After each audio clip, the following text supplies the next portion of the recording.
Hola, ¿qué tal amigos? Bienvenidos a esta nueva emisión de Diálogo de CGTN en español. Les saluda Yayabin desde Beijing. La 10ª cumbre del BRICS se celebrará del 25 al 27 de julio en Johannesburgo, bajo el lema Colaboración para el crecimiento inclusivo y la prosperidad compartida en la cuarta revolución industrial. En su papel como bloque cuya economía representa un 23% del Producto Interno Bruto Mundial, los BRICS no solo tratarán los temas de cooperación y desarrollo de esos 5 países, sino que también impulsarán la cooperación sur-sur, así como la paz, la estabilidad y el desarrollo de todo el planeta. Para hacer una previsión de la cumbre de los BRICS de este año, tenemos como invitado al señor Evandro Meneses de Carvalho, experto en temas sobre BRICS y director de estudios sobre China de la Fundación Getúlio Vargas de Brasil. Hola, profesor, es un placer invitarle a Diálogo. Prazer é meu, Roberto. Muchas gracias. Bueno, la 10ª cumbre de líderes Grupo BRICS se va a celebrar pronto en Johannesburgo. Sabemos que usted hace poco tiempo acaba de realizar una visita a esta ciudad. Entonces, ¿podría compartir con nosotros algunas de sus observaciones sobre los preparativos de esta ciudad para esta cumbre? Sim, claro.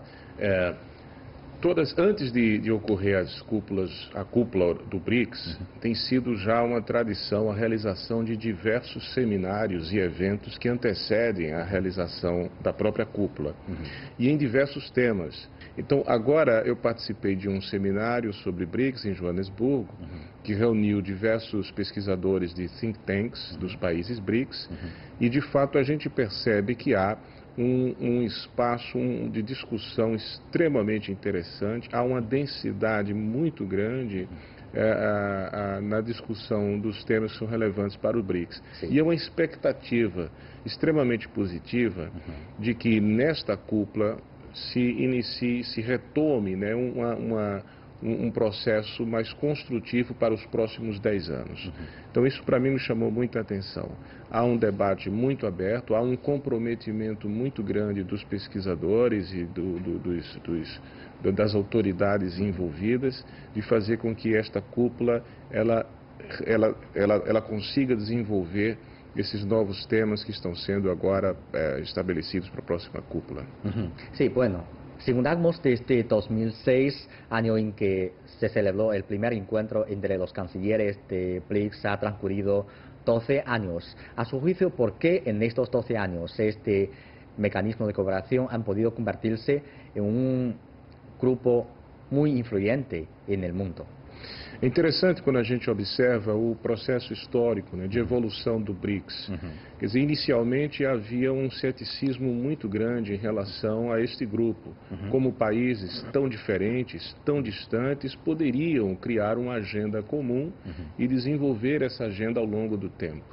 Esse é um primeiro aspecto. O segundo aspecto é que, desde a origem, o BRICS ele surgiu com uma agenda reformista, isto é, ele pleiteava a reforma do Banco Mundial e ainda pleiteia a reforma do FMI, né, e também uma reforma das Nações Unidas, em especial do Conselho de Segurança, e essa é uma demanda muito específica do Brasil e da Índia. Então esses são aspectos interessantes que estão na origem do BRICS, ou seja, um ceticismo em relação ao grupo, se ele iria perdurar por muito tempo, e a agenda reformista que era muito presente. Ao longo desses 10 anos, o que aconteceu? A agenda do BRICS ela foi sendo ampliada para diversos temas, né? Desde temas de educação, de cultura, não só de comércio, econômico, mas também de segurança. Então, hoje há uma agenda extremamente extensa do BRICS.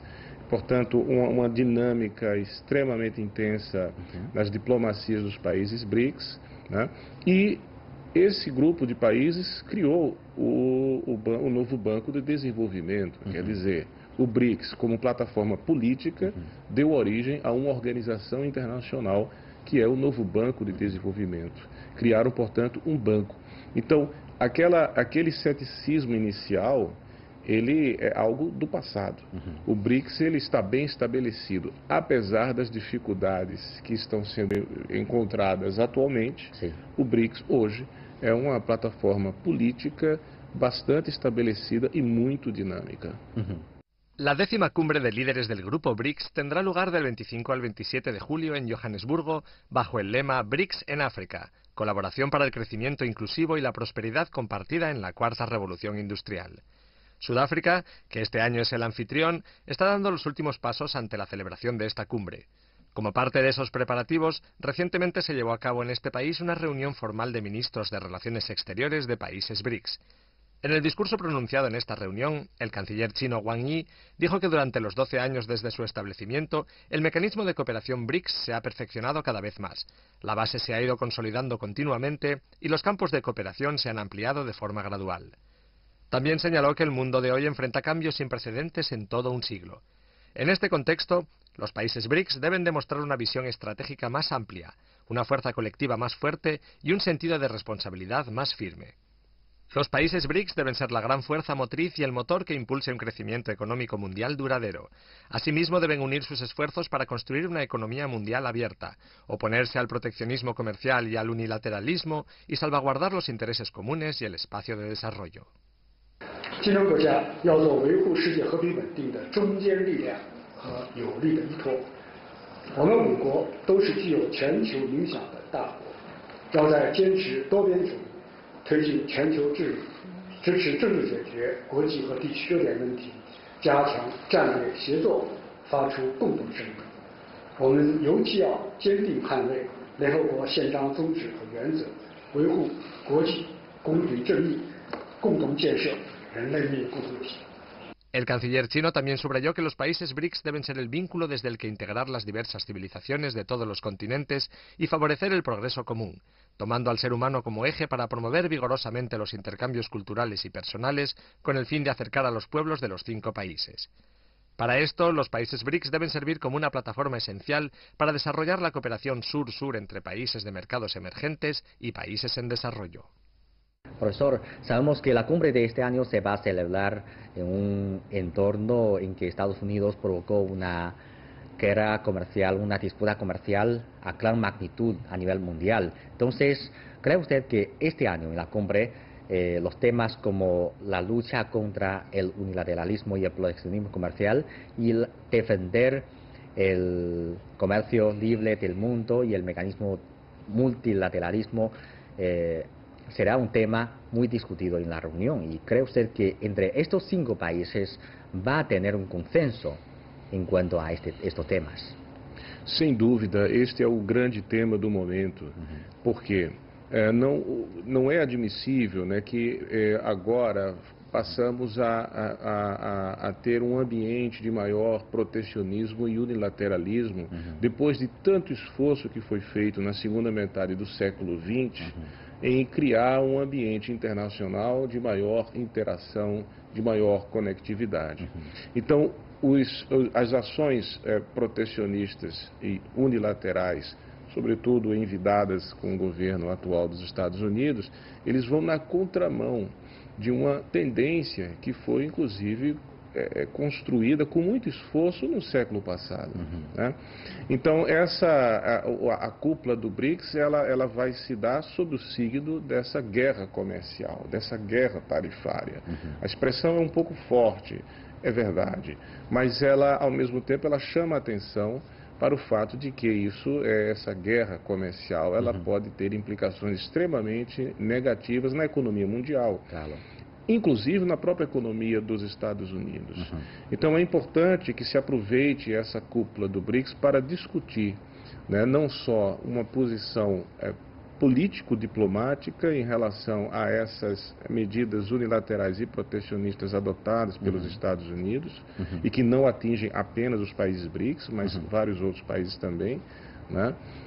E, além da posição político-diplomática, medidas concretas que possam significar, né, o estímulo, né, a retomada do multilateralismo no comércio internacional. Sim.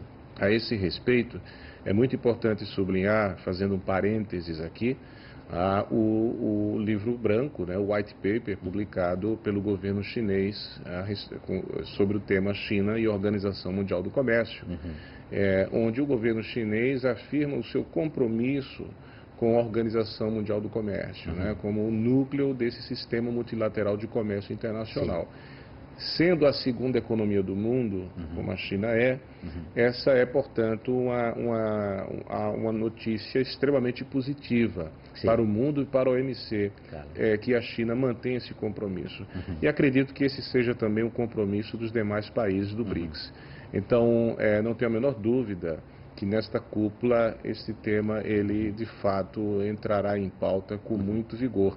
E os países BRICS têm muita legitimidade para falar deste tema, né? Porque eles têm uma participação intensa nessas organizações internacionais e, ao mesmo tempo, também são defensores né, do desenvolvimento de uma economia equilibrada no mundo, que passa por uma agenda em defesa de un multilateralismo mayor del comercio. Claro, claro. Bueno, y además de este tema, ¿qué otros temas también merece especial atención durante la celebración de la cumbre de BRICS de este año? Por exemplo, um dos temas que estão sendo propostos pelo governo sul-africano para esta cúpula é o estabelecimento de um grupo de trabalho sobre manutenção da paz.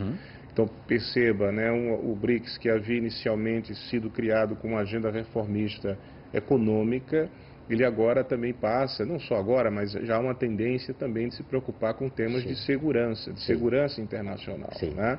Então, esse é um exemplo.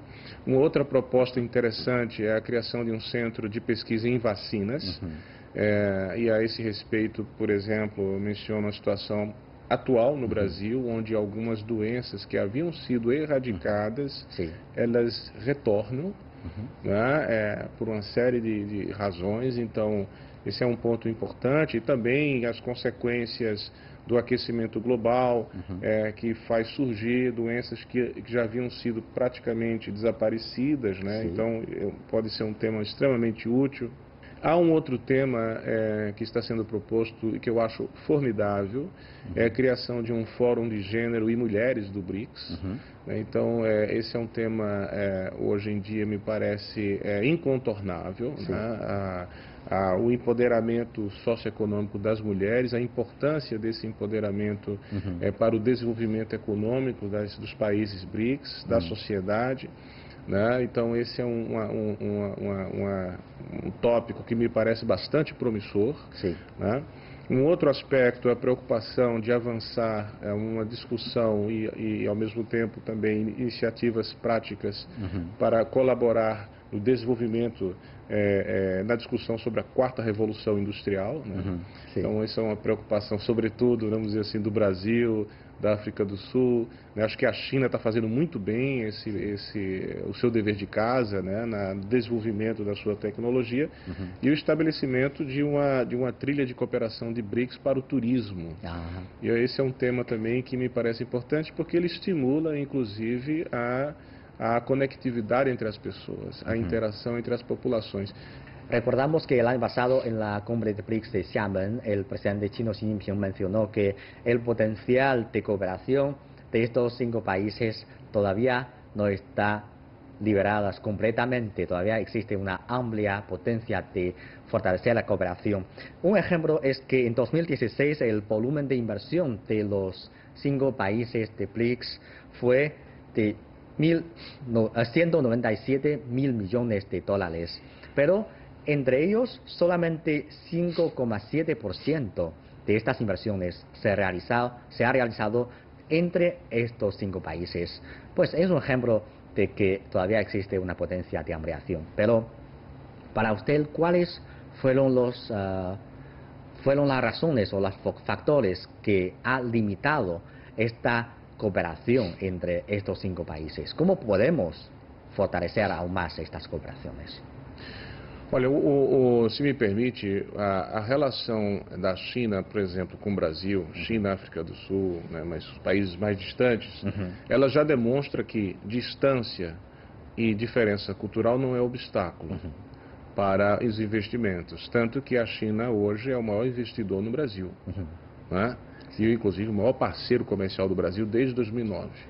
Então, a percepção que podia se ter no passado, né, de que a distância geográfica era um fator impeditivo de uma maior interação, ela cai por terra. Né? em razão desses dados concretos, né, de uma excelente relação bilateral entre China e Brasil, e China e África do Sul. Sim. Então é preciso ir um pouco além, né, além de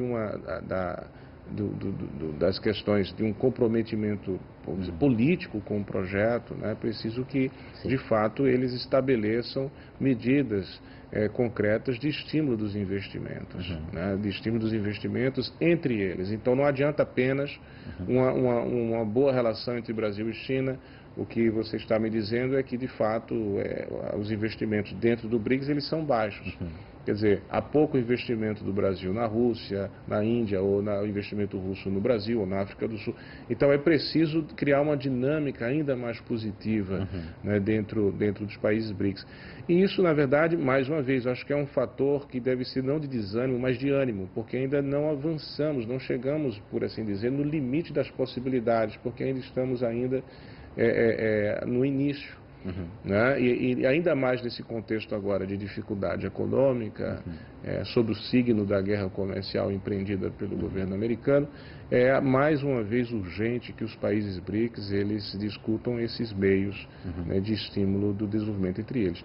Mas vale sempre mencionar aí que o novo Banco de Desenvolvimento é um grande aliado, né? Agora temos o centro regional do banco na África do Sul, e espero que no próximo ano tenhamos também no Brasil, né, a sede regional do Banco BRICS no Brasil. E que este banco seja, portanto, um elemento, né, de dinamismo maior, e ele poderia até ajudar a coordenar esses investimentos diretos entre os países BRICS. Sí, usted antes ha mencionado que el tema de paz y seguridad será un tema importante de la discusión de la cumbre de este año.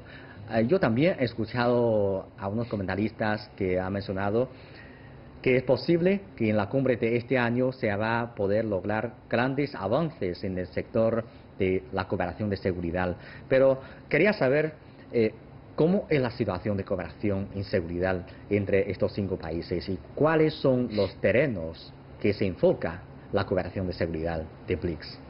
Olha, nós temos aí umas questões importantes hoje, que é a seguinte: movimentos que a gente percebe no mundo, né, extremistas, separatistas e terrorismo, né, são dimensões hoje que geram instabilidade interna, instabilidade doméstica no plano nacional e instabilidade internacional. Né? Então, antes de tudo, uma cooperação para a segurança e a paz, ela tem que visar um papel de prevenção, né? Evitar ataques terroristas, evitar que haja movimentos separatistas que beiram inclusive a xenofobia muitas vezes, né? E de modo a que isso não prejudique os projetos maiores desses países, projetos de desenvolvimento, né, projetos de... Você tem um projeto de desenvolvimento de uma infraestrutura econômica num país ou numa determinada integração entre países e aquilo ser prejudicado por uma ação de radicais, de extremistas, né? Então, essa é uma questão importante. E tem também os conflitos, né, que hoje assistimos no mundo, né? Os conflitos são localizados em alguns países que, por sua vez, também aumenta um fluxo migratório de pessoas que fogem, né, para se proteger dos ambientes, do cenário de guerra, e fogem para outros países. Então, perceba que a segurança, a agenda da segurança, ela está presente, ela nunca sairá do horizonte dos Estados, e é um componente importante para poder você ter um desenvolvimento econômico dentro de um ambiente mais estável e ordenado. No contexto do BRICS, temos 2 países que são membros do Conselho de Segurança, a Rússia e a China, né? Então, naturalmente, esses 2 países já estão comprometidos com a agenda de segurança desde que existe a ONU, por assim dizer. Então, eles já se envolvem com esses temas e estão comprometidos com os diversos problemas do mundo relacionados a essa agenda da segurança e da paz internacional. E temos países como o Brasil, que é um dos países, por exemplo, que mais participa de missões de paz. O Brasil tradicionalmente envia, né, os seus exércitos, enfim, para ajudar naquelas missões de paz determinadas pela ONU. Mas, claro, que no contexto do BRICS isso pode ganhar uma dimensão própria, um interesse mais específico diante das demandas e do quadro real de cada um dos países BRICS nessa agenda da segurança internacional. Sí, claro. Y el año pasado en la cumbre de Xiamen se ha establecido una estructura de cooperación de 3 ruedas motrices que consiste en cooperación económica, cooperación política y seguridad e intercambios de los pueblos. Sobre la última parte, el intercambio entre pueblos, ¿cómo es la situación actual? Essa é uma pergunta ótima, né? Porque, veja, não adianta apenas promovermos desenvolvimento econômico com a importação e a exportação, ou seja, com o livre fluxo das mercadorias, né? É preciso também que promovamos o desenvolvimento com o fluxo das pessoas. Esse contato direto, né, das pessoas, ele é importante. E no caso do BRICS, mais ainda, né, que são países que têm realidades culturais extremamente diferentes, ou pelo menos um pouco diferentes umas das outras, né? E que trazem, portanto, aportam para o mundo, né, modos diferentes de pensar, modos diferentes de conceber o próprio mundo. E essa é uma das maiores riquezas, na verdade, me parece, do BRICS, é a sua diversidade. Dentro dessa sua pergunta, é que faz todo sentido, por exemplo, essa proposta do governo africano, né, de estabelecer uma trilha de cooperação de BRICS para o turismo, né, para estimular esse conhecimento, né, comum dos países BRICS. Eu morei na China um tempo na minha vida e isso mudou completamente a visão que eu tinha antes de vir à China, né? Que era uma visão, antes de vir à China, uma visão muito estereotipada, né? Baseada apenas em percepções que recebemos através da mídia ou do senso comum. Então, quando a gente visita, e sobretudo quando passa a morar, né, é que muda completamente a nossa percepção sobre o país, sobre o povo, a sua cultura. Estive agora em Joanesburgo, também é maravilhoso. A África do Sul, ela tem uma riqueza cultural extraordinária. O povo sul-africano é extremamente agradável, acolhedor, né? E é nesse contato direto que a gente percebe não só aquilo que temos de diferença, mas que são diferenças positivas, que aprendemos com essas diferenças, como também observamos aquilo que temos em comum. Então, acho que o turismo é apenas uma das partes, né, que pode estimular essa conectividade. E, por fim, só salientando, voltando até a uma das questões feitas, como falamos, antes de ocorrer a cúpula, há uma série de reuniões preparatórias, né? Então, você tem o fórum o de business do BRICS, o fórum acadêmico, né, as reuniões de cada setor ministerial. E tudo isso, essas reuniões preparatórias, também são uma belíssima oportunidade para que a população dos países BRICS participem. Tem até também o Fórum da Juventude dos países BRICS. Então, os jovens também se reúnem, né, antes da cúpula. Então, veja como isso tem ganhado uma dinâmica interessante de promover efetivamente a integração dos povos. Então, é uma plataforma política conduzida por governos, mas que tem uma agenda bastante intensa de colocar a sociedade em contato. Acho que esse é um componente bastante inovador y diferente do BRICS. Sí, claro. En muchas ocasiones prestamos mucha atención a la cumbre del BRICS, pero realmente antes de la cumbre siempre hay una serie de reuniones preparativas y seminarios, y gracias a la celebración de esta serie de actividades, finalmente podemos lograr un resultado positivo a estas cumbres. Exatamente, acho que esse é um ponto importante, quer dizer, não fica apenas uma discussão entre governos e suas diplomacias, eles organizam uma série de seminários, convidando diversos setores, que vão aportar suas ideias. Todas essas ideias e sugestões, elas são amadurecidas, então quando chega o momento da cúpula, é o ponto alto. É apenas um ponto alto daquilo que ocorreu ao longo do ano. Isso tem ocorrido todos os anos. Isso mostra a vitalidade do BRICS. Claro. E como evalúa você o papel que juega China dentro do mecanismo de cooperação de BRICS? A China tem um papel fundamental.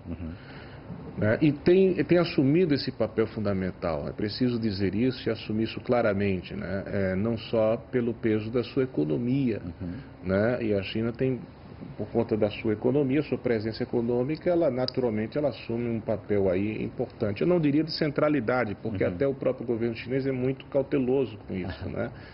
Mas, evidentemente, a China é um ator bastante importante para o sucesso e a continuidade do BRICS.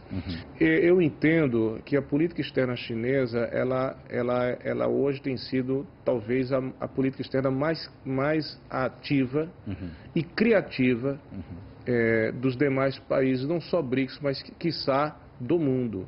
Então, quando a gente olha e analisa a política externa chinesa, ela está envolvida com o BRICS, mas ela está envolvida com a Organização de Cooperação de Xangai, ela tem um projeto do Cinturão em uma Rota, a criação do Banco Asiático de Investimento em Infraestrutura, né, o engajamento no próprio Banco BRICS. Então, você tem um conjunto de iniciativas que estão sendo pensadas, planejadas e, ao mesmo tempo, que são criadas, mas abertas à participação de outros países, mas que estão sendo gestadas aqui na China. Então, é nesse sentido que eu acho que a China tem um papel fundamental. Porque não basta apenas ser uma economia forte, que podia ser uma economia forte, mas com pouca criatividade e engajamento internacional. A China é uma economia forte, que tem mostrado criatividade na sua política externa, né, e um altíssimo grau de engajamento na defesa de um sistema internacional multilateral, pacífico, e cada vez mais isso tem sido demonstrado pela política externa chinesa, e acho que essa é uma tendência irreversível. Sí, y al final yo quería que usted nos dé unas sugerencias sobre cómo este mecanismo puede cooperar aún más y también desempeña un papel cada vez más construtivo em los asuntos internacionais. Como falamos há pouco, acho que o contato entre as pessoas, o intercâmbio entre as pessoas é muito importante. Né? Então, acho que intensificar ainda mais a participação da sociedade dos países BRICS no BRICS. Desde essas iniciativas, como já ocorreram, o Festival de Cinema dos países BRICS, por exemplo, né, há situações, aos fóruns de business e de negócios, onde se coloca todos os empresários e empresárias para discutir a oportunidade de negócios entre eles. Eu acho que essa é uma dimensão importante, por quê? Porque essa é a dimensão da continuidade e da estabilidade na relação. Porque governos mudam. Governo vem, governo vai, né? Mas a sociedade está lá. Então, se ela ganha mais densidade nessa interação, ela vai querer que o BRICS permaneça. Ela vai apoiar, né, essa permanência do BRICS. E dentro desse contexto, falando um pouco mais de soft power, né, algo mais...